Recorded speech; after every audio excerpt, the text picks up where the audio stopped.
ਪੰਜਾਬ ਵਿੱਚ ਨੌਜਵਾਨ ਪੀੜ੍ਹੀ ਭਾਵੇਂ ਹੀ ਵਿਦੇਸ਼ਾਂ ਵੱਲ ਰੁਖ ਕਰ ਰਹੀ ਹੈ, ਪਰ ਗੁਰਦਾਸਪੁਰ ਦੀ ਰਹਿਣ ਵਾਲੀ ਕਾਜਲ ਮਹਾਜਨ ਉਹਨਾਂ ਸਾਰੇ ਹੀ ਵਿਦਿਆਰਥੀਆਂ ਲਈ ਮਿਸਾਲ ਬਣੀ ਹੈ ਜਿਹੜੇ ਵਿਦਿਆਰਥੀ ਵਿਦੇਸ਼ਾਂ ਵੱਲ ਜਾਣਾ ਚਾਹੁੰਦੇ ਹਨ। ਕਾਜਲ ਮਹਾਜਨ ਨੇ ਹੁਣ ਤੱਕ ਕਈ ਇਨਾਮ ਜਿੱਤੇ ਹਨ ਅਤੇ ਉਹਨਾਂ ਦਾ ਸਮਰਥਨ ਪ੍ਰਧਾਨ ਮੰਤਰੀ ਨਰਿੰਦਰ ਮੋਦੀ ਵੱਲੋਂ ਟਵੀਟ ਕਰਕੇ ਵੀ ਕੀਤਾ ਗਿਆ ਸੀ। ਕਾਜਲ ਮਹਾਜਨ ਨੈਸ਼ਨਲ ਯੂਥ ਪਾਰਲੀਮੈਂਟ ਵਿੱਚ ਪੰਜਾਬ ਦੀ ਨੁਮਾਇੰਦਗੀ ਕਰ ਚੁੱਕੀ ਹੈ। ਰਾਸ਼ਟਰੀ ਭਾਸ਼ਣ ਮੁਕਾਬਲੇ ਵਿੱਚ ਪੰਜਾਬ ਦੀ ਨੁਮਾਇੰਦਗੀ ਕੀਤੀ। ਜ਼ਿਲ੍ਹਾ ਪੱਧਰੀ, ਅੰਤਰ ਕਾਲਜ ਅਤੇ ਅੰਤਰ ਸਕੂਲ ਮੁਕਾਬਲੇ ਵਿੱਚ ਜੱਜ ਅਤੇ ਐਂਕਰ ਦੀ ਭੂਮਿਕਾ ਨਿਭਾਉਂਦੀ ਹੈ। ਯੂਨੀਵਰਸਿਟੀ ਅਤੇ ਕਾਲਜ ਪੱਧਰ ਤੇ ਕਈ ਭਾਸ਼ਣ, ਡਿਬੇਟ ਅਤੇ ਕਵਿਤਾ ਮੁਕਾਬਲੇ ਜਿੱਤ ਚੁੱਕੀ ਹੈ। ਇਹਨਾਂ ਉਪਲਬਧੀਆਂ ਹਾਸਲ ਕਰਨ ਤੋਂ ਬਾਅਦ ਵੀ ਉਹਨਾਂ ਦੀ ਸੋਚ ਹੈ ਕਿ ਪੰਜਾਬ ਵਿੱਚ ਰਹਿ ਕੇ ਪੰਜਾਬ ਨੂੰ ਬਿਹਤਰ ਬਣਾਇਆ ਜਾਵੇ। ਉਹਨਾਂ ਨੇ ਨੌਜਵਾਨ ਪੀੜ੍ਹੀ ਨੂੰ ਅੱਗੇ ਆਉਣ ਦੀ ਅਪੀਲ ਕੀਤੀ ਅਤੇ ਉਹਨਾਂ ਨੇ ਕਿਹਾ ਕਿ ਸਾਨੂੰ ਵਿਦੇਸ਼ਾਂ ਵੱਲ नहीं जाना चाहिए। ਅਸੀਂ ਜੇ ਸਾਰੇ ਵਿदेश ਵਿੱਚ चले गए ਤਾਂ ਪੰਜਾਬ ਦੀ ਤਰੱਕੀ नहीं हो पाएगी।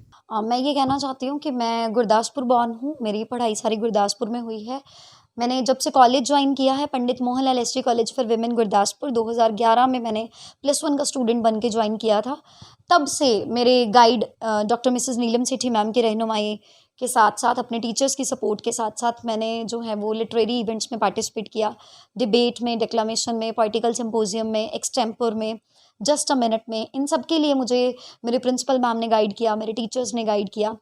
और इसी के साथ साथ मैंने कॉलेज में 2 बार student of the year award जीता है। 2 बार मैंने पंजाब स्टेट को रिप्रेजेंट किया है नेशनल लेवल पे, एक बार नेशनल डिक्लेमेशन कॉन्टेस्ट में और एक बार मुझे मौका मिला कि मैं स्टेट को रिप्रेजेंट कर पाऊँ नेशनल यूथ पार्लियामेंट में, सेंट्रल हॉल ऑफ पार्लियामेंट। तो वो मेरे लिए बहुत बड़ा एक्सपीरियंस था, क्योंकि मैं एक ऐसी लड़की पहली बार सेलेक्ट हुई थी पंजाब से जो सेंट्रल हॉल ऑफ पार्लियामेंट में पहुंचने जा रही थी।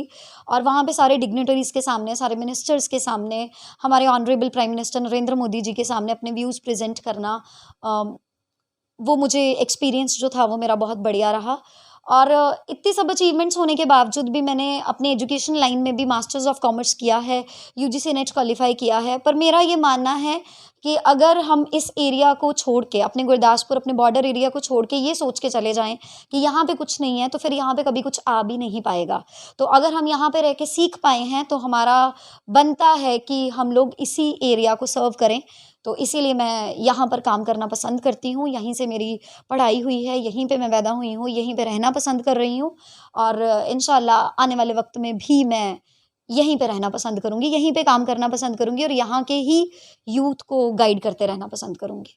मेरा अपने यूथ से ये कहना है, मैं हर मंच से अपने यूथ को एड्रेस करती हुई यही कहती हूँ कि बाहर जाने की ज़रूरत हमें तब तक नहीं है जब तक हम अपनी कैपेबिलिटीज़ के ऊपर नहीं यकीन रखते हैं। हमें अपनी एबिलिटीज़ को एनहांस करना चाहिए, हमें अपने वोकेशनल स्किल्स को बढ़ाना चाहिए। हमारा जो भी टैलेंट है हमें उसके ऊपर वर्कआउट करना चाहिए। अगर हम अपने सब्जेक्ट में, अपने एरिया में अगर हम बिल्कुल मार्शल हो जाते हैं, बिल्कुल ही आप एक्सपर्ट हो जाते हैं, तो फिर आपको बाहर जाकर कोई भी काम करने की ज़रूरत नहीं पड़ेगी। आप यहीं पे ही पॉजिटिवली कंट्रीब्यूट कर सकते हैं, अच्छा अर्न कर सकते हैं, अच्छा लाइफस्टाइल आप जी सकते हैं। प्लस सबसे बड़ी बात, पेरेंट्स के साथ आप रह सकते हैं, अपने सोशल सर्कल को कंटिन्यू कर सकते हैं, अपनी फैमिली के साथ आप यहाँ पे ही एक अच्छी लाइफ जो है वो स्पेंड कर सकते हो।